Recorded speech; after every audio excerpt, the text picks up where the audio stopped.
This video is going to look at one of the ways that we can describe and determine variation of data.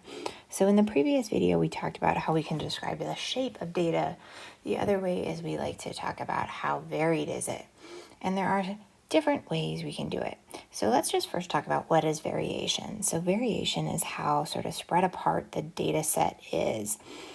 Low variation meaning it's sort of all crunched together. So if we looked at these two sort of images of data here, this one here with the grades, we would think of it as low variation.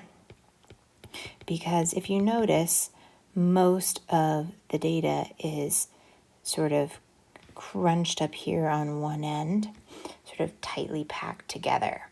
Versus our phone number data set here is very sort of spread out and flat is a good way of thinking about it. And so we would think of this one as having high variation. And so we want methods and ways to determine which one of these we have when looking at our data.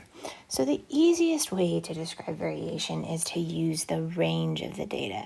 So the range is basically the difference between the highest value and the lowest value. So think of it as the max value minus the min value. Now, the problem with this, using this method to describe variation, is if there's outliers in the data. If there aren't very obvious outliers, then this is an okay way, and it gives you a way to sort of compare high versus low variation between multiple data sets. So we're going to be considering these two data sets below for the next several problems that we do together throughout these videos. There's basically 20 different times for running a 100-meter race. We have set number one, so consider that like runner number one, and the 20 times they had, and then runner number two. And their 20 times that they had running the 100-meter dash. So a good way to look at variation is to create what is known as a dot plot. So up above here, we have examples of dot plots. Dot plots are like histograms, but they sort of use dots to sort of count each individual frequency count within an area. Now, we can make dot plots by hand, and there's nothing wrong with that. But I'm going to actually do a little bit of shorthand here and show you how to make a dot plot in the computer and how we can sort of see the variation within the dot plot and then sort of back that up with the range. Now for our dot plots, we're going to round to the nearest whole second, which basically means we're going to have widths of 1. You know, if we think back to our histogram videos, that basically means our bin equals 1 second. And if we're thinking about that, what that means in this data is here, that 9.92, if we were doing this by hand, we would think of it as an even 10 seconds.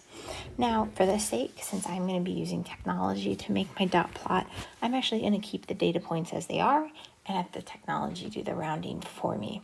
So to do this, I'm going to go over to Desmos again. And you'll notice I've already put in the two different data sets. I have set 1 known as A and then set 2 known as B. And a good check, you know, I have 20 points here and I have 20 points here.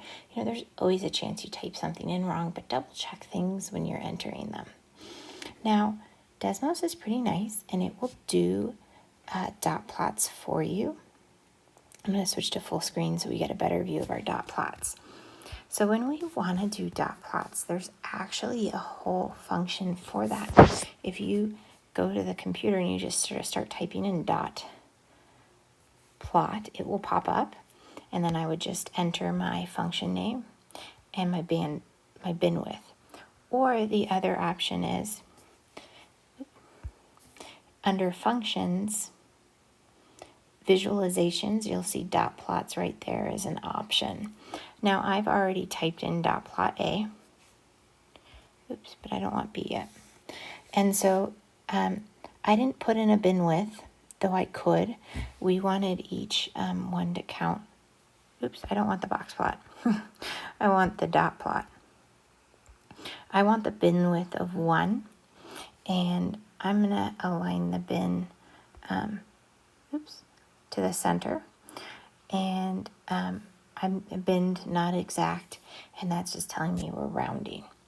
And you notice I don't see many data points yet, so I'm going to actually hit that little magnifying glass, and it zooms it out. And what you'll notice is when we round to that nearest second, all my data points fell at that 10-second mark. So this is actually my dot plot for the data. It's just a single line of data. And so that would be my dot plot for set number 1. Now, if I wanted to do the same thing with set number 2, and you'll notice that same settings as before, but this time my data has sort of 3 different columns because it had values at 10 seconds and then values that would round to 11 and values that would round to 12. So just comparing my 2 dot plots, I can sort of guess, even without doing any calculations, that my second set of data has slightly higher variation than that first set of data, in which they were all sort of the same thing. And that's this visualization is putting both dot plots sort of in the same range. Now, I want to confirm this by finding the range of my data. So I'm going to go back to my work page.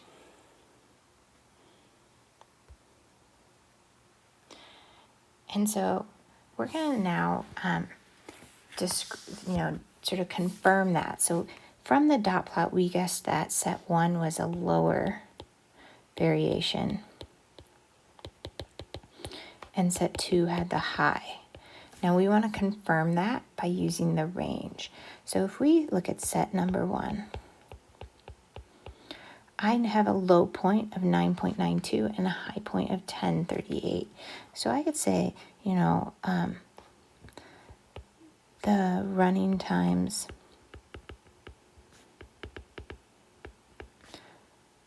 range from 9.92 seconds to 10.38 seconds. So that's one way to describe the range. The other way to describe the range is to actually subtract those 2 values. And if I subtract those 2 values, I would get, I could also say, the range of the running times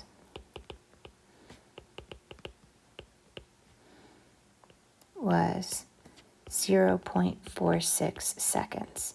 And both of those show me a sort of low variation.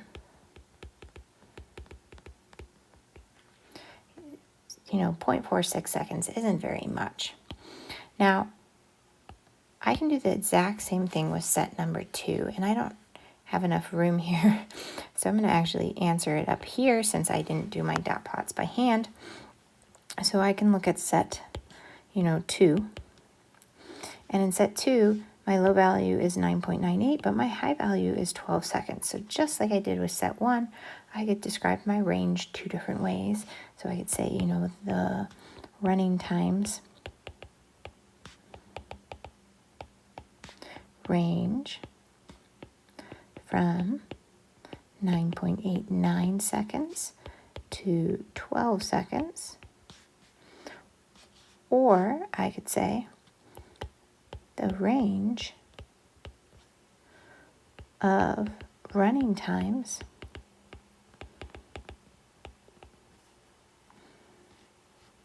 was, and if I subtract 12 minus 9.98, I would get 2.11 seconds.